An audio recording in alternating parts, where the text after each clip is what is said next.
भारत राम की परंपरा से चलेगा, బాబర్ की परंपरा से नहीं. ఉత్తరప్రదేశ్లోని సంభాల్లో హింసాకాండకు తెరతీసిన అల్లరి మూకలను ఉద్దేశించి ఆ రాష్ట్ర ముఖ్యమంత్రి యోగి ఆదిత్యనాథ్ చేసిన హెచ్చరిక ఇది. మాఫియాపై ఉక్కుపాదం మోపి డాన్లకు దడ పుట్టించిన యోగి ఆదిత్యనాథ్ ఇప్పుడు హిందూ దేవాలయాల పరిరక్షణ పనిలో పడ్డారు. దశాబ్దాలుగా కనుమరుగైపోయిన దేవాలయాలను వెలుగులోకి తేవడంపై ప్రత్యేకంగా దృష్టి సారించారు. అదే సమయంలో ఎక్కడైనా ఓ వర్గం మరో వర్గాన్ని రెచ్చగొట్టే కార్యక్రమాలకు దిగితే చూస్తూ ఊరుకోనని స్పష్టం చేశారు. ఇప్పుడు భారత్లో నడుస్తున్నది బాబర్ సంప్రదాయం కాదు, బాలరాముడి సంప్రదాయం అంటూ అల్లరి మూకలకు ఓ హెచ్చరిక జారీ చేశారు. సంబాల్ వ్యవహారంలో నడిచిన రచ్చ, మసీదుల పరిసరాల్లో కనుమరుగైన హిందూ ఆలయాలు ఒక్కొక్కటిగా బయటపడుతున్న తరుణంలో యోగి ఆదిత్యనాథ్ చేసిన ఈ వ్యాఖ్యలు సంచలనంగా మారాయి.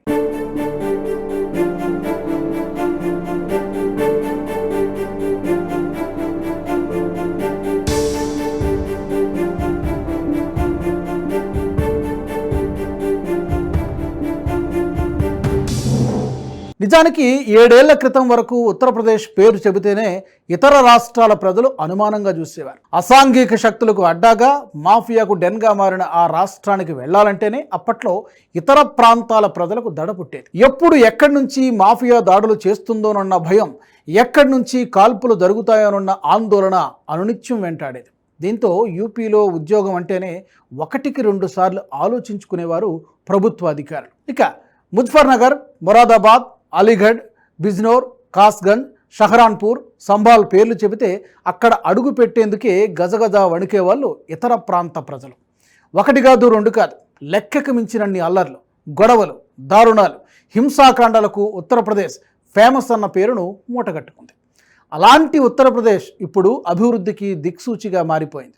సీఎం పీఠాన్ని యోగి ఆదిత్యనాథ్ చేపట్టిన ఈ 7 సంవత్సరాలలో అభివృద్ధి పదంలో దూసుకుపోతూ అనేక మైలురాళ్లను అధిగమించింది. రౌడీ రాజ్యం అడ్రస్ గల్లంతైపోయింది, మాఫియా కనుమరుగైపోయింది.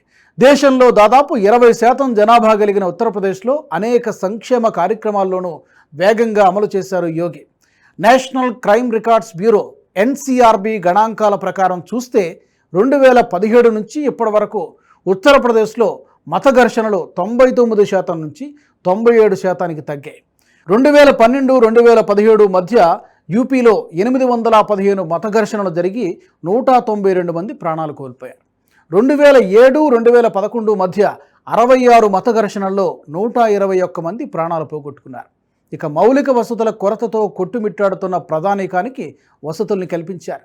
పెద్ద ఎత్తున మరుగుదొడ్ల నిర్మాణం, అందరికీ విద్యుత్ కనెక్షన్లు, డెమోక్రటైజేషన్ ఆఫ్ డేటా యాక్సెస్ వంటి పథకాలను తీసుకొచ్చినప్పుడు ప్రతి ఒక్కరూ ఏదో ఒక రకంగా లబ్ధి పొందారు. ఇక లా అండ్ ఆర్డర్ను సరిచేయడంలో యోగి అమలు చేసిన ప్రణాళికలు ప్రజల్ని ఎంతగానో ప్రభావితం చేశాయి. కరోనా తర్వాత యూపీ ప్రభుత్వం చేపట్టిన ఎకనామిక్ మేనేజ్మెంట్, ఆర్థిక అభివృద్ధి, వలస కార్మికుల సమస్యలను మరిచిపోయేలా చేశాయి.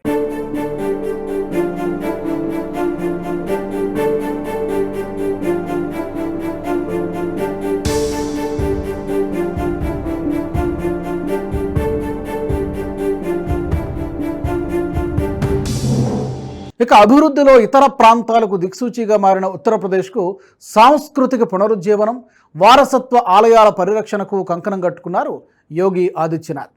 దేశంలోనే తొలి ప్రధాని జవహర్లాల్ నెహ్రూ పుట్టిన ఊరి పేరునే మార్చేశారు యోగి. అలహాబాద్ను ప్రయాగ్రాజ్గా మార్చి సంచలనానికి తెరతీశారు. అలహాబాద్ వద్ద పవిత్ర నదులైన గంగా, యమున, సరస్వతిలు కలుస్తాయని, ఈ ప్రాంతాన్ని పురాతన కాలం నుంచి ప్రయాగ్గా పిలుస్తున్నారని ఉత్తరప్రదేశ్ ప్రజలతో పాటు యావత్ భారతదేశ ప్రజల దృష్టిని తన వైపు తిప్పుకున్నారు. అలీగఢ్, ఫరూఖాబాద్, సుల్తాన్పూర్, బదౌన్, ఫిరోజాబాద్ ఇలా ముస్లింల పేరుతో ఉన్న నగరాలకు పాత తెలుగు పేర్లు ప్రతిపాదించి పునర్వైభవానికి కృషి చేస్తున్నారు. ఇక సంబాల్పై అసెంబ్లీలో యోగి ఆదిత్యనాథ్ మాట్లాడుతూ సంబాల్ అల్లర్ల గురించి తెలుసుకోవాలంటే 1947వ సంవత్సరానికి వెళ్లాలన్నారు.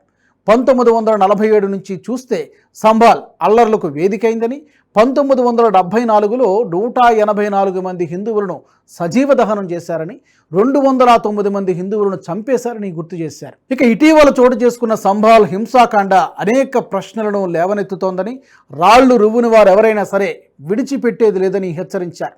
జై శ్రీరామ్ అనేది రెచ్చగొట్టే నినాదం కాదని కూడా ఆయన స్పష్టం చేశారు. ఉత్తరప్రదేశ్లో ఒకరికొకరు ఎదురుపడినప్పుడు మాట్లాడుకునేటప్పుడు రామ్ రామ్ అని సంబోధించుకుంటారని, ఏ పని చేసినా రాముణ్ణి తలుచుకునే చేస్తారని చెప్పారు. ముస్లింల ఊరేగింపులు హిందువులు అత్యధికంగా ఉన్న ప్రాంతాల మీదుగా వెళ్తున్నప్పుడు ఎలాంటి గొడవలు జరగవని, హిందూ శోభాయాత్ర ముస్లిం ప్రాంతాల నుంచి వెళ్ళినప్పుడు ఎందుకు సమస్యలు ఉత్పన్నమవుతున్నాయని ప్రశ్నించారు యోగి ఆదిత్యనాథ్. ఉత్తరప్రదేశ్లో అలాంటి పరిస్థితులను ఎంత మాత్రం సహించబోనని యోగి తేల్చి చెప్పారు. महोदय, जो बात यहाँ पर माननीय सदस्य शेखबाल महबूब ने संबल के बारे में लिखा, माननीय सदस्य कुंवर रघुराज प्रताप सिंह जी ने ये बात बहुत स्पष्ट की कि हम तथ्यों को छुपा करके कब तक जनता को गुमराह करेंगे। हर व्यक्ति जानता है कि माननीय न्यायालय के आदेश पे सर्वे का कार्य हो रहा था और सर्वे हो रहा था। दूसरा, मैं आपसे पूछना चाहता हूँ, आप पश्चिम में जाएंगे, पता नहीं आप कैसे हैं, आपके पूर्वज भी हो सकता है, और पश्चिम उत्तर प्रदेश के हमारे सभी लोग अपने सामान्य संबोधन में राम राम ही कहते हैं, तो जय श्री राम कहां से सांप्रदायिक संबोधन हो गया? कहां से सांप्रदायिक संबोधन हो गया? हमारे यहां हम जगते हैं, राम ही राम बोलते हैं, मिलते हैं, राम राम का संबोधन होता है, और अंतिम यात्रा में विदा करते हैं तब भी राम नाम सत्य है ही बोलते हैं। राम के बगैर तो हमारा कोई काम ही नहीं है। और अगर जय श्री राम किसी ने बोली दिया तो इसमें उत्तेजना का मतलब, ये नियत आप समझ सकते हैं, उस नियत को। ये चढ़ाने वाला नहीं है, ये चढ़ाने वाला नहीं है, ये चढ़ाने वाला नहीं है। एक दूसरा, आपने कुंदरकी की जीत को वोट की लूट बताया। आप एक सदस्य का अपमान कर रहे हैं। आपके सदस्य की तो जमानत जब्त हो गई वहां पे। और क्या ये सच नहीं है? ये समय तो आज डिजिटल मीडिया का है। वहां का पठान, वहां का शेख सब कह रहे साहब हमारे पूर्वज तो हिंदू थे, और आप भी, आपके पूर्वज भी हिंदू थे। क्या ये सच नहीं है? और क्या ये सच नहीं है कि देशी और विदेशी मुसलमानों की आपसी भिड़ंत है, जो वर्षों की लड़ाई को लेकर के वहां चल रहा है? आप लोग सच पे पर्दा डालने का प्रयास कर रहे हैं, लेकिन एक चीज नोट करना कि सूर्य को, चांद को और सत्य को बहुत देर तक छुपा कोई नहीं सकता है, और सत्य जरूर सामने आएगा। और उसी सत्य के बारे में कहा जा रहा है।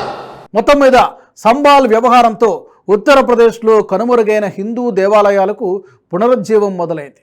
మసీదు, మందిరాల వివాదం కోర్టుల పరిధిలో ఉన్నప్పటికీ న్యాయస్థానాల ఆదేశాలను బేఖాతరు చేయకుండా పురాతన ఆలయాల పరిరక్షణకు కంకణం కట్టుకున్నారు యోగి ఆదిత్యనాథ్. దశాబ్దాలుగా పూజలకు నోచుకోకుండా కనుమరుగైపోయిన ఆలయాల నుంచి ఇటీవల కాశీలో బయటపడిన 250 ఏళ్ల నాటి మహదేవ్ ఆలయానికి సైతం పూర్వ వైభవం తీసుకొస్తానని ఆయన హామీ ఇచ్చారు. గత పాలకుల నిర్లక్ష్యం, వలస పాలకుల దౌర్జన్యంతో దెబ్బతిన్న ఉత్తరప్రదేశ్ సాంస్కృతిక వారసత్వానికి నూతన జవసత్వాలు నింపడమే తన బాధ్యత అని యోగి అన్నారు.